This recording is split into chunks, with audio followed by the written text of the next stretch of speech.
let it bang, bang.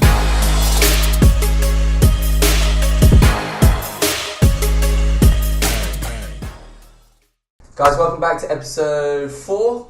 Today we have Justin, Joe and Joel. These guys are the winners from season 1 of the Four Stripes event. This is team Bo Lo Bao. We're going to do a quick little introduction of who they are, where they train, their belts, and then we'll just get into the conversations. So off you go, Justin. Hi, I'm Justin and I train at Sparta and I'm currently a purple belt. Joe, purple belt as well, as part of these two guys. Yeah, Joe. I'm training at Sparta too. Cool. So guys, first of all, thank you for coming. Yeah, appreciate it. It's good of you to come here. Let's start with episode 1. How did you guys feel the whole event went generally? Did you enjoy the event? Were there things that you thought you could change? Give us your thoughts, your ideas. Well, it was when I first heard of like how Four Stripes just came about. You know, JK was like telling everybody about it. I thought it was really like something new, something very refreshing. So obviously, like all 3 of us were just very enthusiastic about it, and we just when we heard it was when the sign-ups were up, we just went with it immediately and got together and signed up for it. Cool. So that's pretty good, because I think prior to that, I think we spoke with JK. There's not many competitions in Hong Kong. Actually, you have the Copa de Hong Kong, but then besides that, it doesn't happen anything else often. Yeah, actually, it's good. It's good for people to get together, jiu-jitsu wise. Yeah.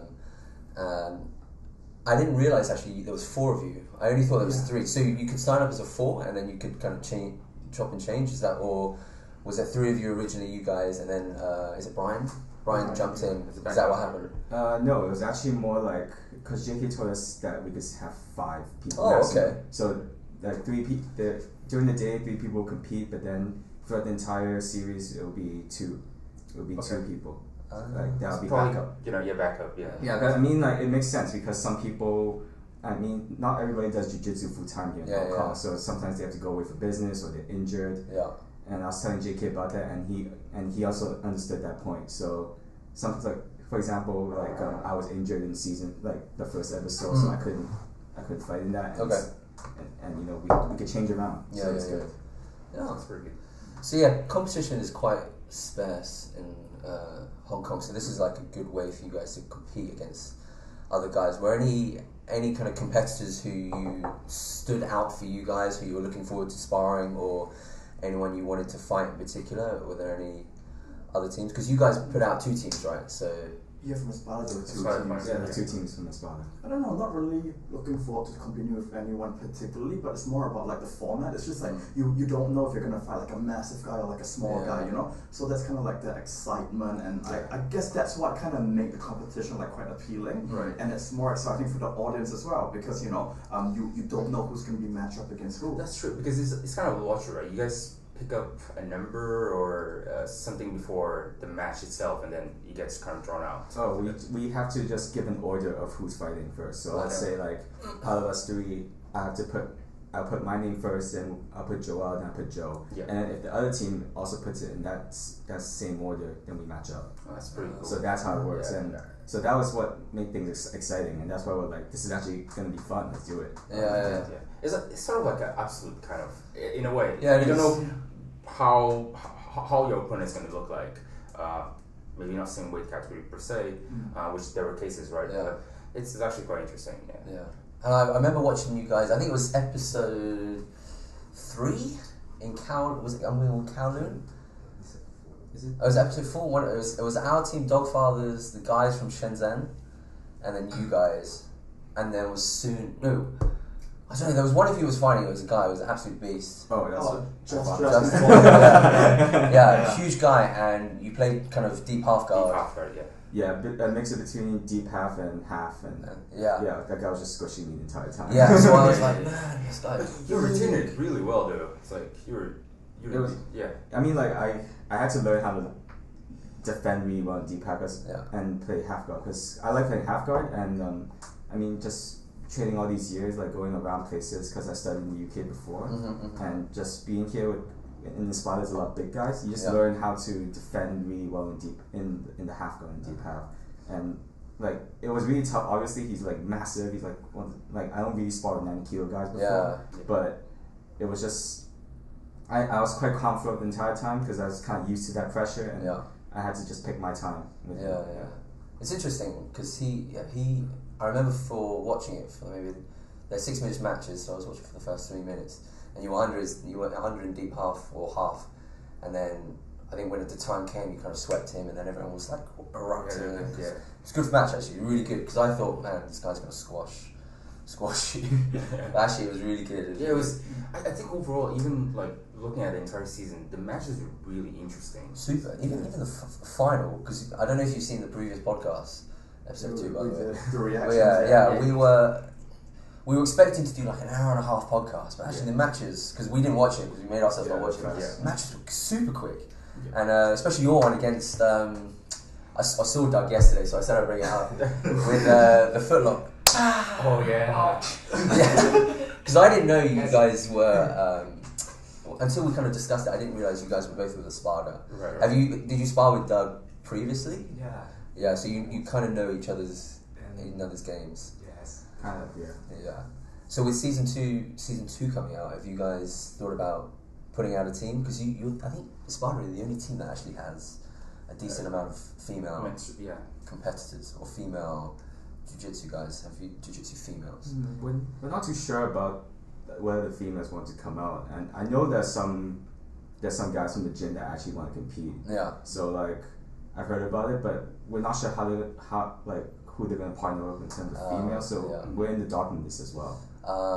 I wondered because we spoke to JK as well, and just talking about kind of the rule set in terms of female weight, male weight. Because I know you got like Kimberly, Amelia, Joy, and they're the only 3 that I really know. Yeah. But you guys have got pretty strong female belts, so that'll be interesting if you guys get a team out. That'd be really cool. Yeah. So Joel, you were saying that you did episode 1 and then 2 and 3. So for the camera, if you don't mind, just reminding us why you only did the 1 episode, which is pretty big news actually. Yeah. No, so I did the first episode. Then after that, it was 4 and the finals. I couldn't do that because I was training for Abu Dhabi. So I was like cutting weight and everything. So what do you fight at? For Abu Dhabi, 62. Oh, dude, are you that light? What? Are you that? No, I mean my weight can fluctuate a lot, like very very quickly. Because you're jacked, bro. No, I mean like I did a fair bit of like nutrition and stuff like that, like back when I was like lifting weights and stuff like that. So like I kind of knew how to like manipulate like the weight and stuff like that. 62 is really light. Yeah, what do you sit at now? Now, depends. I can go all the way. I can walk all the way from around maybe 67 all the way up to like 70 plus. That's still super light. But maybe up to like 70 plus. Jeez. Well, but we need to learn some tips from No, us. it's just the lighting. Okay. Lighting. Yeah, special effects. Yeah. But no, that's light, dude. 62. That's feather. No, it's below feather. Yeah. Because the weight's a bit different for Abu Dhabi. Because I think IBJJF is under 70, 64, with UAE JJF it's under 69, under 62. Yeah. So like the jumps are way bigger. But Wayne is 1 day before. So you're 60 without the gi. Okay, so they actually made a new rule. You can weigh in without the gi. Oh, okay. No, but the thing is that but I've done UAE stuff before. I have made 62 with the gi. Whoa. Yeah. Blimey. What was the weight for season 1? 230. Yeah, 230. I think in the very first episode, we actually calculated. It was me, Joe, and Brian who fought in the first episode. We were actually like 7 or 8 kgs under. Yeah, I was gonna say. Wow. People were struggling to make that weight, but you guys. Yeah, because Joe's not very heavy, Brian's not very heavy. I'm quite light as well. Like people thought we were trolling, but the thing is that we actually had KFC and Bo Lo Bao before episode 1. That's right. Yeah, Bo Lo Bao here. Yep. We were talking about that actually, guys. You guys are pretty big for your weight categories. So Yeah. KFC is We're- KFC is the We're go-to wondering diet. first, number one, which KFC do you guys go to? Number two, which Bo Lo Bao do you guys go to? Okay, the Bo Lo Bao expert is here. The Bo Lo Bao place that I go to is always in Wan Chai. It's Okay. called Kampong guys. Sponsor it. It's also but really they have really good milk tea and Bo Lo Bao and just overall really good Hong Kong cafes. I mean, it's gonna be cramped there. It's a very small little spot, but I would highly recommend you guys check it out. Yeah, cool. But yeah, Because So I get jacked, Bo Lo Bao, and KFC. yeah. So also, JK was saying that it's a tradition in Sparta to take your shirts off or something when you win.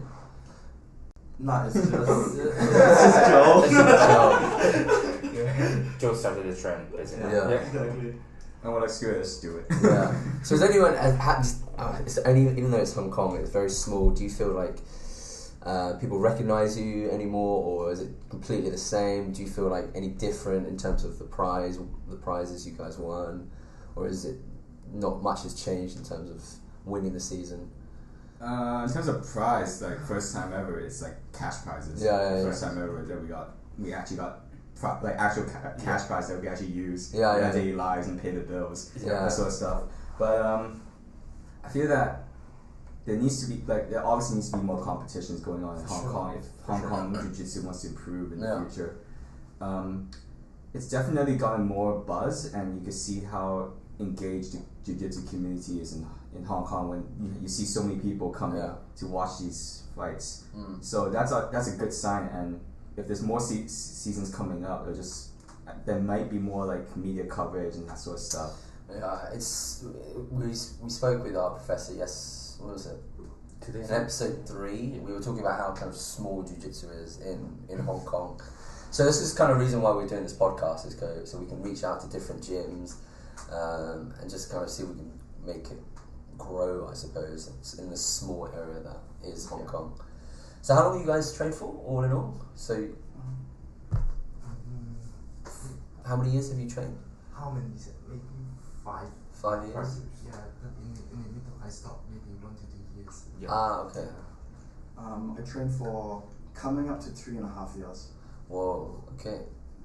I'm like 5 to 6 around that time period. So are you a full-time athlete then? Is No, jiu-jitsu? no. I've got a full-time job. It was just I started jiu-jitsu because I did lots of like weightlifting before. Yeah. So like I realized my cardio was really bad. Yeah. So I was like, oh, maybe I'll just try like jiu-jitsu just to like get like my cardio up and everything. Yeah. So I was training maybe like once a week at the start.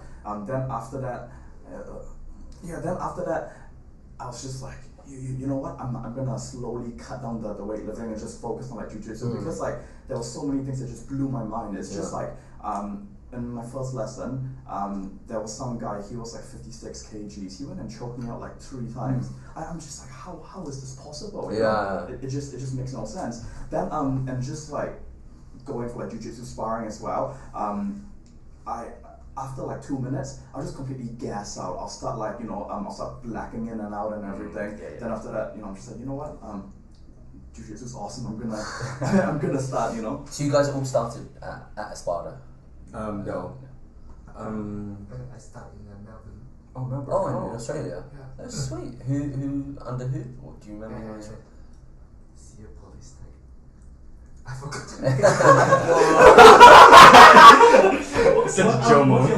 What was your professor in Australia's name? Carlos. Carlos. Okay, Yeah. interesting. Wait, there was a UFC fighter who was in your gym, right? Jack. Oh, Jake Matthews? Yeah. It's the same gym that Jake Matthews trained at. Yeah. Okay. And you guys, when did you start? I started in Singapore. Oh, I thought you were Singaporean? Or you've lived in Singapore for a while? I lived in Singapore. I was in Singapore for 6 years before I came to I was Hong like, Kong. that's definitely. Yeah, I was like, I was trying to figure out. you're Malaysian in Singapore? No, but I grew up in New Zealand my whole life. Oh, Yeah. okay.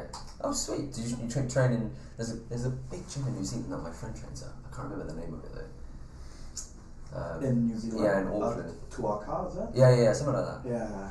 Because they also sponsor. They're affiliate with the gym that I train in Penang. Ah, yeah. So the one I go to is the Budo Academy in Penang, and they're like affiliates or whatever. Oh, okay. And yourself? I also started in Singapore. Okay. Because I was there for national service, because I'm half Singaporean. Oh, you have to do it. So Yeah. 1 year, right?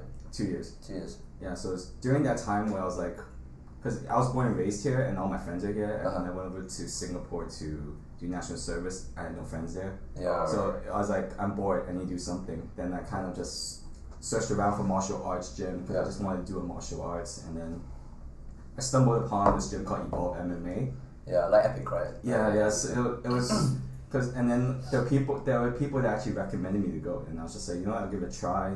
I just trained a bit. I actually started Muay Thai first over there, and then I saw people do jiu-jitsu. That was weird. And then there was a professor that just came up and said, "Yo, I'll lend you my gi. Just get in there." Go ahead. And he left already, but his name is Leandro Borginho Issa, and I gotta credit him for getting me into this. And, Nice.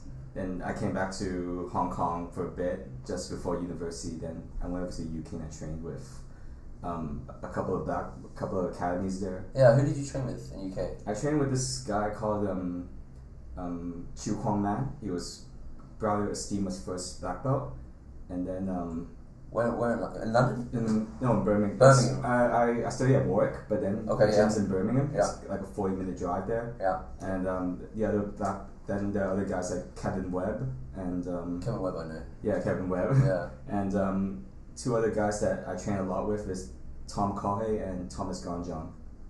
So yeah, they got their black belts recently, but they were really good training partners with me. So what were you doing in Warwick? Warwick is like a teaching school. Yeah, teaching university. Yeah, teaching university. But there's a jiu-jitsu club there at the university, and Sweet. yeah, we actually get to represent the university to compete there. Oh, But outside of university, we also go to like the gyms there, and I train a lot with Kevin and Chu as well. So Did you train with a steamer as well? no, we Because didn't. he has his gym in Birmingham. Yeah, but it's really expensive, and you have to wear like basic bar huggies and Yeah. stuff. I'm just like, nah. Yeah. Because one of my good friends actually he trains with Braulio, and then he moved down to London and trained with me. Well, that's interesting. Yeah, that's cool. It's quite diverse background. How was national service? Tough? Yeah, I was tough. I was a firefighter. See, when I think of national service, I just think it's like army. Yeah. They have to shoot guns and stuff. Yeah, and so the information for everybody, it's 3 branches. There's army, there's police, and then there's civil defense, which is firefighters. Okay. So I got the lucky draw of getting into the firefighting team. Oh, it's random. What's a Yeah. draw? Yeah, it's a draw. Like they just determine it randomly. Interesting. So I suppose people would like to know the kind of one of the reasons our podcast is kind of your main profession and how jiu-jitsu kind of supplements your real life jobs. So if you don't mind, what do you guys do other than jiu-jitsu? So what's your kind of full-time job? Anyone. Alright, my full-time job is IT. I work as an engineer. Okay. In IT, like network engineer, and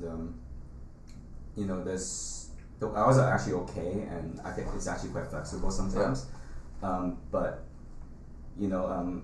I just do jiu-jitsu because it's just a really good outlet for me. There are obviously going to be frustrations throughout work sometimes, and even just throughout family and stuff like that. And it's just a good way, an outlet, and also like a good community. Yeah. You have a lot of friends. You got these 2 jokers. Yeah. So That's cool. So that's why I really like. So yeah, like I mean, it's always been an outlet for me. I haven't really considered it like a full-time job. It was more like I was like starting off from my army days. It was just a good outlet, good way to get away from other things, like to blank out my mind. So it's really good. I really enjoy it. Yeah, good. Yourself? I'm a PR consultant. You're a what, sorry? PR consultant. Okay. Yeah. Sounds complicated. Nice.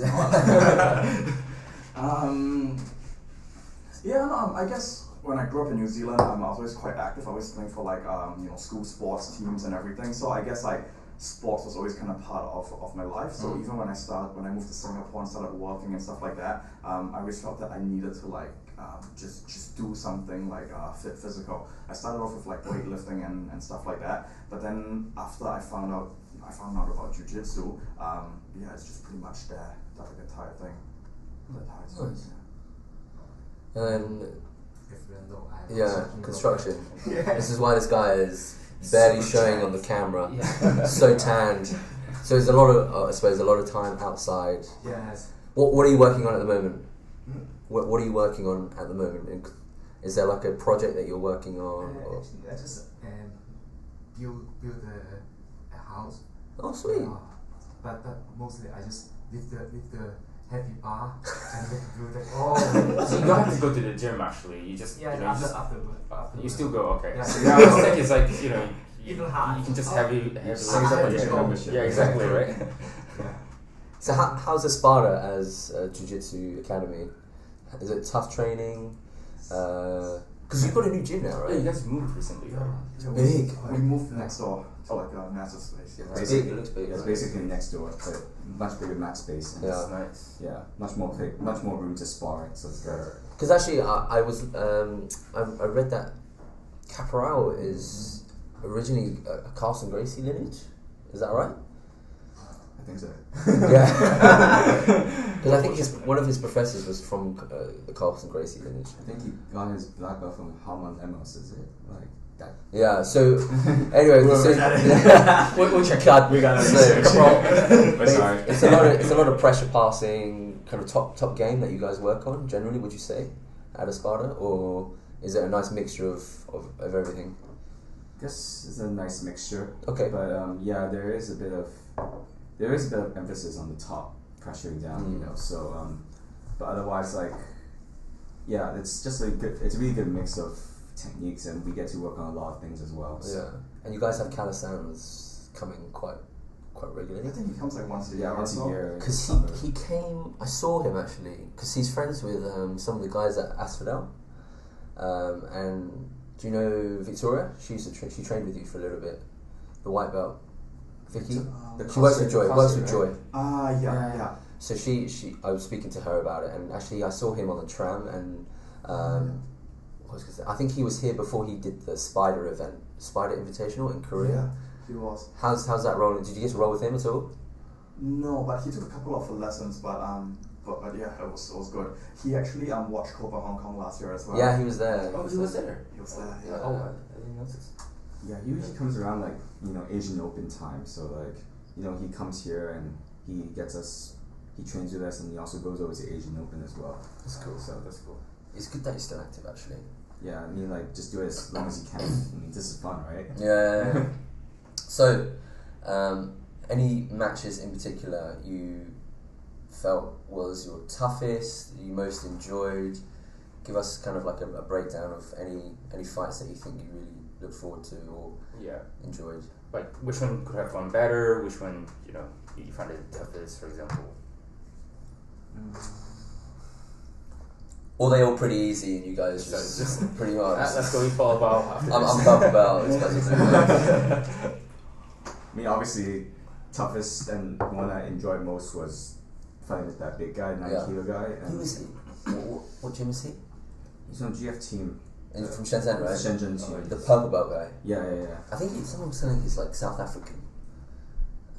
He's the one that Gabriel fought. Yeah, I heard he's from South Africa. Big guy. But not sure. He's big. He's like 90 something kilos. Yeah. So I really felt that way, but I mean, like, I saw a lot of things I can improve from that fight, but overall, like, just, you know, got everything considered. It was not bad just getting a draw already. Yeah.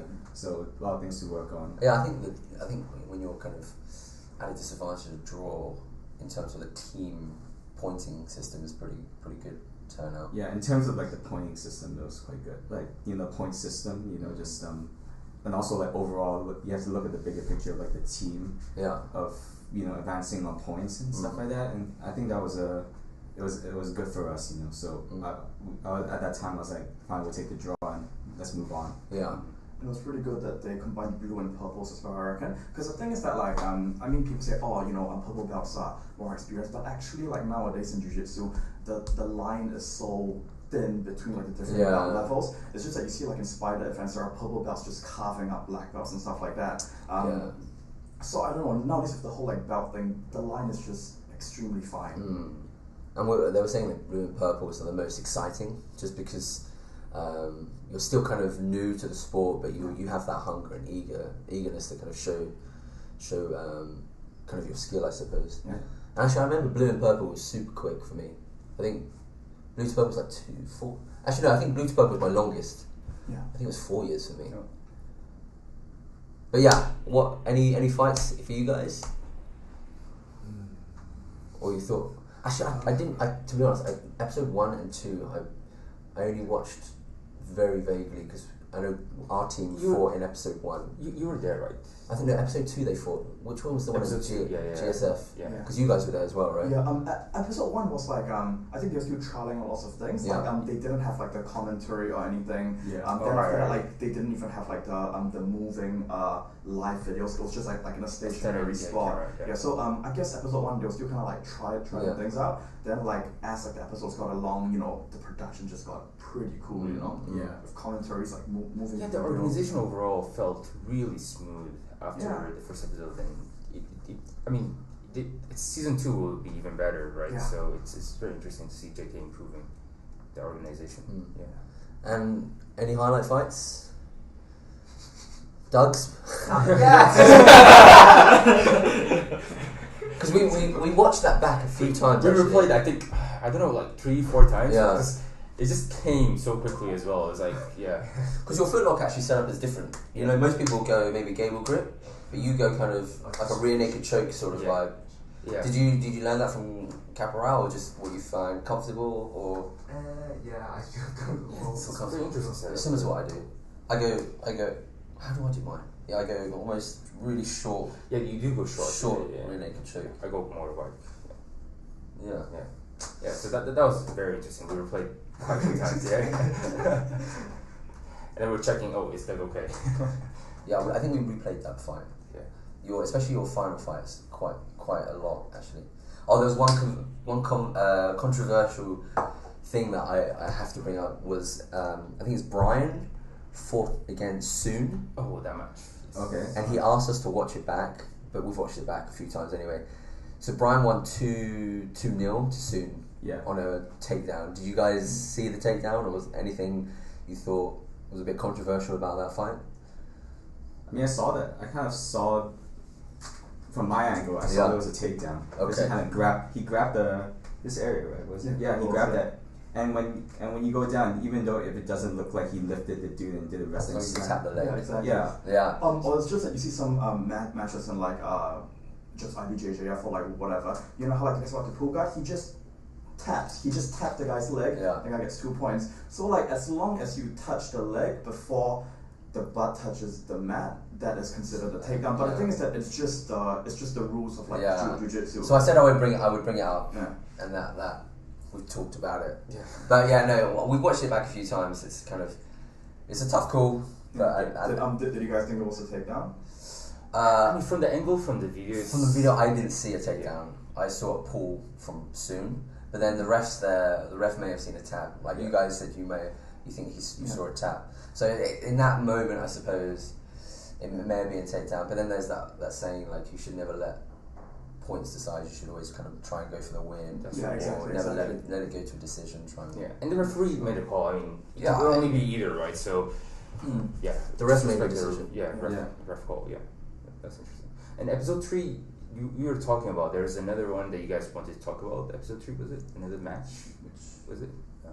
They found it very interesting. I don't think we fought in episode 3, did we? No, we didn't. No, we fought in 1 and 4. 4, I think 1 and 4. Yeah. 1 and 4, and then the final. Yeah. Who are your guys in episode 1? Joel, Brian, and Joe. Okay, and who did you fight against? Because episode 1 was quite a while ago, right? It was like in April. March. Yeah, I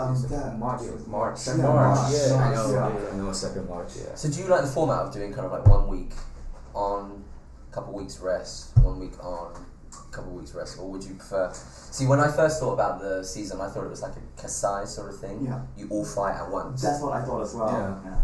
But did you like the setup where you have one fight, and then your partners fight, and then your other guys fight? Would you like the kind of format like that, or would you like to see kind of a Kasai kind of format? I think if Four Stripes wants to like spice things up, they could do that. You know, like I think that'd be cool. Yeah, I think that'd that'd be super cool. I mean, like people. I mean, eventually people might get tired of like how things are running. That's why like changes need to be made here and there. Yep. So that's one thing Four Stripes could do is just do a kasai thing, and people that would make people like be more attentive to, and they'll be like, "Well, that's actually pretty cool. You guys can do that," and then. See, I thought that would be really good. So you have like your main guy go first, try and go steamroll. But then after maybe like, well, they have that rule set where if the guy's heavier or lighter, it's like a 4 or 5 minute match. Yeah. And if you're the same weight, then it's like a 10-minute match. Yeah. After maybe like 1 or 2, you'd be dead. Yeah. So you'd have to. Yeah. So that'd be interesting actually. I would be nice to see that. But I guess in terms of like promotional point of view, like the whole like the league of every single week, that one actually works pretty well because like you have like people in the gym like speaking about, oh wait, who's on top of like the leaderboard, so this team needs to submit blah blah blah to get ahead. Then after that you have like people trying to calculate scores, start like making like strategies. Yes, exactly, and like trying to like determine who's going to make it to the finals. Like, oh, I think it's this. No, not them. I think, you know. Yeah. Did you guys like review, for example, like you guys were episode 1? Did you guys watch the episode 2 to kind of see, you know, who you might be up against and try to study, or just to see what the, you know, the game they play? Yeah. Did you kind of watch previous matches? I mean, we were there in like that episodes to support like the other Sparta team. Right. But like, I don't know, to be honest, we just go over there and just do whatever. We just kind of. You didn't do any like specific training. So, for example, no. soon is very much like lapel game. Did you work on any of that? No, we just go and wing it. Like we don't even know what we're gonna do on the day itself. Yeah, and we don't even know who we're gonna be up against. Yeah, exactly. So it's you can't really have like specific strategies, you know. I think that's the best thing, isn't it? Really, you just go. Just go with your own game. Exactly. Yeah. Just trust your game, go with the flow. Yeah. So what are your games in particular? So I know, Justin, you're kind of deep half. What do you guys play generally? If you have a go-to game, if that is. Honestly speaking, I don't really think there's much of. I don't know. I just do whatever. Yeah. But the thing is that like I guess the concept for like if you're playing top or bottom is kind of the same. You just control the hips. I'm trying to isolate like one limb. So it's like. The concept remains exactly the same whether you're playing guard or top, whether you're playing De La Hiva guard or Spider guard. Like the concept is exactly the same. So I don't know, just do whatever. So yeah, you gotta be fluid. Yeah, that's the thing. That's nice. Just the same, kind of just go with it. Same. Ups, I like close guard. You like close guard? Yeah. Oh, yes. Very safe. Yeah, I like close guard. Yeah, I always find myself in close guard. Basically. You can promote the new guard that you've been experimenting. No, let's not talk about it. let's not talk about this, man. Now I'm interested. No, I tried to. There's something called Falcon Guard, let's move the table. Yeah, it's good to Good. actually. Yeah. No, if you want us back, man, we're happy to come to a Sparta. You can show us some of your techniques or whatever. Yeah. That'd be interesting. Yeah. But no, Yeah, there's something on, or check on YouTube or What was it? Instagram. It's BJJ Fanatics? Yeah, it's like there's a BJJ Fanatics group, and then someone posted, "Oh, check out the Falcon Guard." I was like, I don't know if it was like an April Fool thing, and then I tried it on him. It clearly didn't work. I just gave up at that point. But I said he should try it on kind of maybe like lower belts. But is it from a close guard? It's from close guard. Yeah. It's close guard.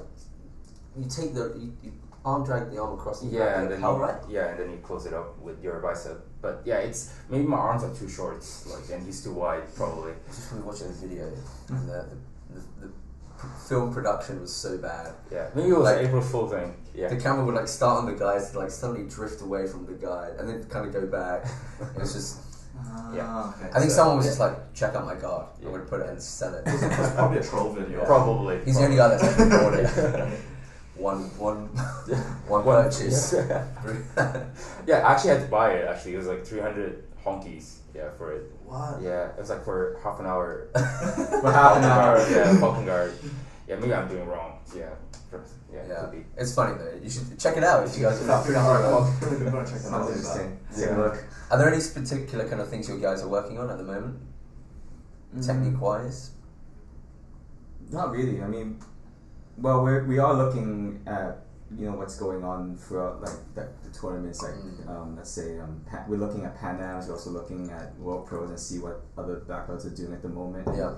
Trying to see if that could be implemented in our game. I mean, that's what I think is important, is always keeping ourselves updated. So we're also looking forward to like how Worlds is coming up soon. So Yeah. we're looking forward to seeing what black belts are doing lately and Yeah. what type of guard game is usually being played and how we have to get ready for it as well. The ADCC and the Worlds Yeah. look stacked.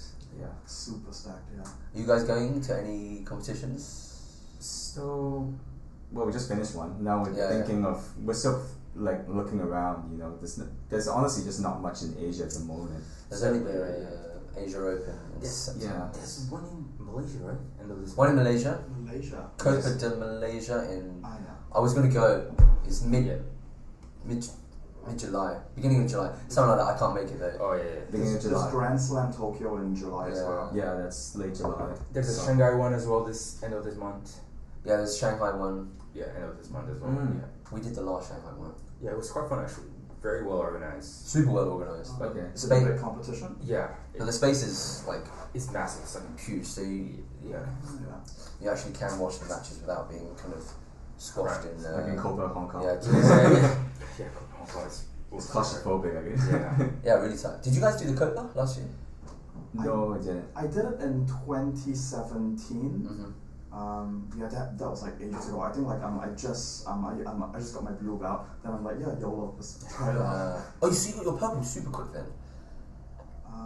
Not last year. You've almost been training 3 years, right? End of last year. End of last year. Wow. How many days do you train? Quite regularly, every day. Around five times ish, 5-6 Savage. times. This is what you need to do. Mm. Get better. Yeah, that's why I'm not getting better. I'm not training enough. But yeah, I guess it's mainly just drilling. Like you just gotta drill a Drill. lot. Like once you drill the technique until you are so bored of it, then drill it like 10,000 times more. Yeah, I think the Athos kind of mindset is drill to kill, drill. Yeah. And your wrist locks. Do you guys practice your wrist locks a lot? Because that's what we saw Doug. We replayed that also many times. That 5 was seconds. so quick. It was Yeah. more like getting used to getting wrist locked. Do you guys wrist lock a lot? Some people. Sometimes, not There's really. just so many different types of games. Like some people love to do wrist locks and some don't. But yeah, I mean it's a tricky one in doing it and training Yeah. because it's like they come on so quickly. Yeah. Super quick. So like the thing is that yeah, so there's always the risk of injuring like your training partner, but then at the same time, if you wanted to work in a competition, you need to do it in training. Okay, so Yeah. yeah, So yeah, it's like a pretty. it's a tough call. Yeah. Yeah, it's a tough one, but yeah, I mean if it's there, we will do it. It's just seeing what's available. So you primarily train gi, and do you guys do no gi as well? I like to do both. Do Like both. both gi and no gi. I think Gi. Why is that? Oh, close guard. Right. Close guard. Right. It's really hard for me in no gi to retain the close guard. No, his reason is different. Sweaty, too sweaty. it's so wet. But that allows you to kind of escape a little Yeah, more. I mean, especially yeah. as Spot has a lot of the big guys. At least for me, no-gi, I don't get pinned down as easily Yes. because I can just Yeah. slime out. Yeah. Yeah. And I suppose no gi's good though because you get a lot of leg lock games Yeah. going. Mm. Perfect for you. Yeah. Yeah. Leg lock. Yeah. Very sweaty. Yes. Yeah, but then in the gi, I guess with in no gi with like the leg locks, it's easier to like slip out and stuff like Yeah. that. But then in the gi, you have that gi to kind of like resist it as well. But then at the same time, they can grab your gi to stop you from turning down. Yeah. So it's it's But I do feel that no-gi does complement my gi game. oh yeah, for sure. Yeah, Because definitely. Yeah, you definitely improve in terms of how. I mean, there's nothing to hold, right? So you really have to work out quite differently. Yeah. And then when you go back to gi, it's like it definitely sees some improvement there. But end of the day, I guess like the concept of jiu-jitsu is like the same with like whether gi or no gi, is, like controlling the hips, isolating Exactly. the limbs and stuff like that. Yeah. So like I guess you can apply it to like so and I guess once it works in no gi, it's gonna work in gi and vice versa. Right, So right, yeah, right. I mean, Yeah. you are right. It does Yeah. complement both. So how, kind of, I suppose to summarise, how do you feel kind of jiu-jitsu is getting on in Hong Kong? Do you think there needs to be a bit more kind of flexibility in terms of where you train, or do you think there's not enough yet in Hong Kong jiu-jitsu wise? Would you like to be able to train with other people? What's kind of like your ideologies of jiu-jitsu? Yeah, to add on that, I think Four Stripes also tried to kind of promote that kind of cross gym, like forming a group from different gyms basically, which is quite interesting. Yeah, so you had like Doug looking to kind of, we mentioned Doug quite a lot. Yeah. He's around everywhere. Like, watch this. Shout out that. Yeah, shout out to that guy. So he obviously he didn't have a team initially, and he wanted to form up with new teams. Would you guys kind of feel? Do you feel like what's the best way to phrase it? Would you guys form up with other? Yeah, would you people? kind of like would you like to train with other people? I suppose. Do you think that would improve your jiu-jitsu because Hong Kong is so small?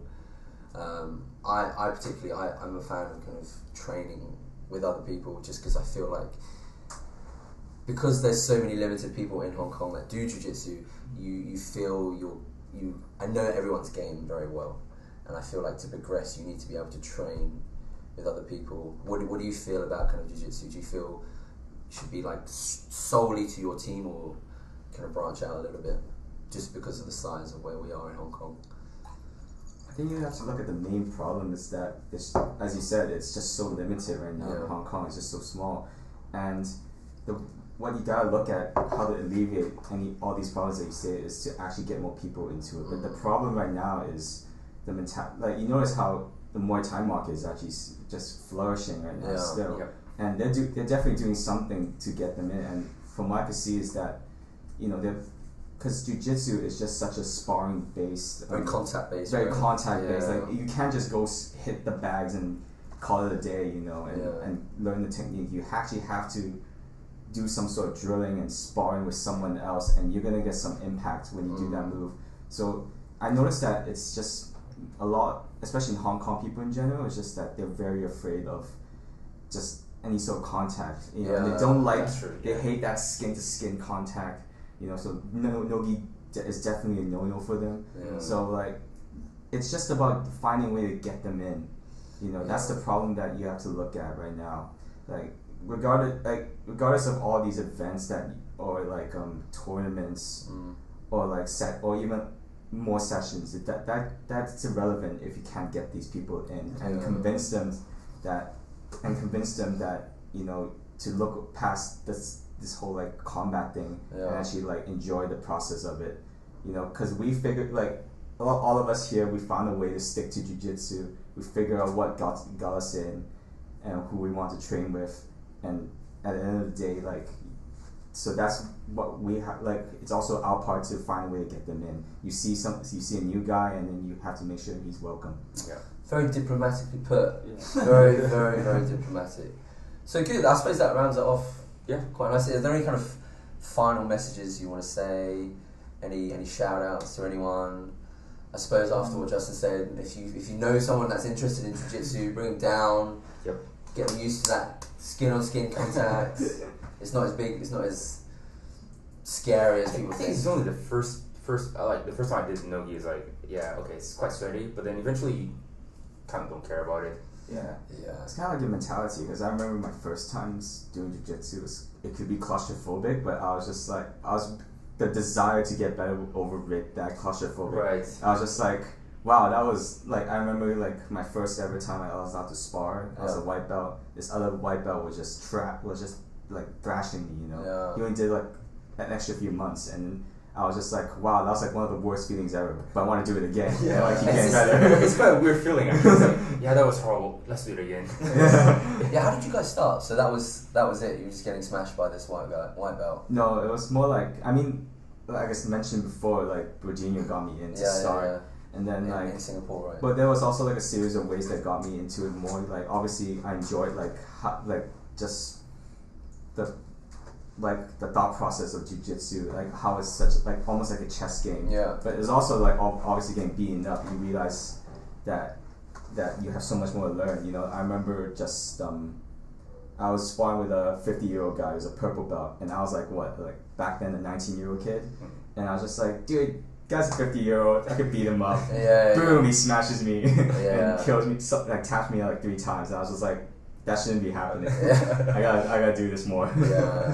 And yourself? You mean like the process of what like kept me? What kind of made you get that spark to hang on like this sport? The thing is that I guess even when I was younger, I was always very competitive with like sports. I was always competing in like other sports, so like I was already quite competitive to begin with. And the thing is that I guess with with jiu-jitsu, there's so many things to improve on. there's just so many details of every single aspect to improve on, and the thing is that like that kind of got me really fired up. Yeah. You know, like and like my first few lessons when I was getting choked up by like 56 kg guys, I'm just like, why was I moving this way? Why couldn't I do this? Why couldn't I do it this when someone else could do it so easily? Then that kind of like just got me very just very hungry and just wanted to find out why. Thirst for knowledge. Curiosity, it's curiosity. It's like understanding why. It's actually exactly. very interesting. Yeah. And yourself? For me, Just in the first time, I just want to win. just slog. I Yeah. want to smash people. I have a judo background. Oh, you judo? Yeah, Okay. so compared to normal white belts, more easy to be. So you did judo in Hong Kong? Yes. Oh, so did you train long? Now no, I trained jiu-jitsu only. But previously you Yes. did judo for a long time. Quite long now. Do you think your judo helps a lot in terms of kind of Yes, actually. posture and base? Yes, very easy to understand the concept of jiu-jitsu. Yeah. Did you do a lot of newaza or mainly just kind of throws? Both. Both. Yeah. Is your judo instructor still around Hong Kong? Judo. Yeah. Judo. Actually, I train in Sherman. Very close. Yeah. Who's your judo instructor? I forgot the name. You keep forgetting your instructor's name. Let's not ask him. Especially Because such names. I know in 中間柔道會. Okay. In English, I don't know. Yeah. Yeah, they speak Japanese. Oh, is he Japanese guy? I don't know in Hong Kong. Hong Kong. But the judo club name is. Is it? Oh. Yeah. Oh, so yeah, because the spot is in Shenyang, so I suppose that's quite convenient for you. Are you guys all this side of the island? No. Are you far away? I'm far away. Oh. I'm just out of the island, like real close by. Shouting. I have to wake up early. That's commitment. Caporal, if you're watching, dude. It comes from Sha-Tin. Yeah, man. That's like It's even further. 45 minutes to an hour. Where are you? I'm in Tongcheng near the airport. Oh, Chengdu is far. The only thing I can say is that there's a direct line from Tongcheng to Central. So True, but it's like still, yes, it's far. It's a direct line, but It's still far. Yeah, it's too far. So there used to be a Nine Dragons. Is it Nine Dragons? You know when Epic was there, they had Nine Dragon Epic Really? Tongcheng. I only moved like a year or two ago, so I didn't. Then you probably close So when I went there, when I moved over, it wasn't.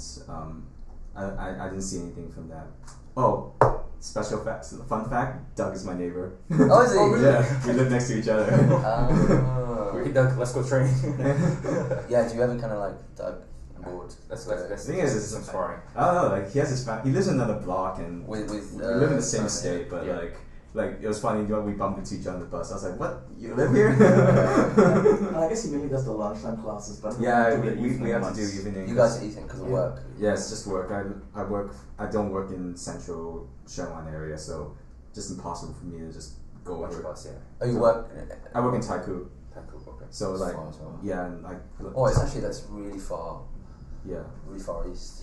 Yeah. It's east end, so I can't really like just drop in from training. It's hard. So all you guys are evening classes? Yeah, we just And then like the weekends. Weekends it's open mat from like lunchtime for like 2 hours or so. So we go for the evening ones on the weekdays, and Open mat. yeah, open mat. Open mat just for Sparta guys?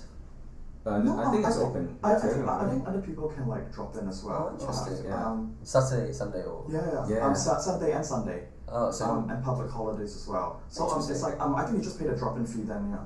Yeah. oh, that's cool. That's cool. Yeah. Because I have seen a few other people from other gyms like drop by Sparta open mats. Yeah, before. yeah. I So see. because like, the thing is that I know for a fact I do not always see Sparta people at open mats. I see like people from other gyms and stuff like that. Right. Well, that's a really good way, I suppose, to get the kind of cross training and to get other people to train as well. Yeah, That's really for cool. sure. Yeah. Yeah, so maybe we should pop by one time. Yeah, no, for sure. Just Yeah, let us Let know. you guys know. Let us know, and yeah, we'll be there. Yeah, you can show us some techniques. Yeah, I'll show you guys the talking guard. Oh, That yeah. doesn't work. Anything else we want to say? No. Okay. Anything that you guys want to say? Yes. Travel to your life. Yeah, you owe me a key. Oh, Oh yeah, his gi ripped. His gi ripped in the first episode. Oh, So- she owes you a gi? So if you came on here, was that the deal? Yeah, she said, I'll win the competition then buy me a gift. What's her name? Buy Tell her her. a gi, You yeah. can speak to her. Put it on record. Put it on record. Yeah, yeah. It's there. We know now. You owe him a gi. It's okay. Sorry. Guys, thank you so much for coming. Yeah, we appreciate it. Oh, happy Mother's Day. Shout out to Happy my Mother's mom. Day. Happy Mother's Day. Guys, don't forget to comment, like, and subscribe. All that good stuff. We'll be on SoundCloud. What else? Spotify, YouTube, Facebook, all of that. Instagram. Yeah. Oh, is he on Spotify? Yeah. Yeah. So you can listen to it. Download it from there if that's easier. Because not everyone has that time to watch. Got it. We're not that attractive either. So might be better just listen. Cool, guys. Thank you so much. Take it easy. Yeah. Thank you. Cool.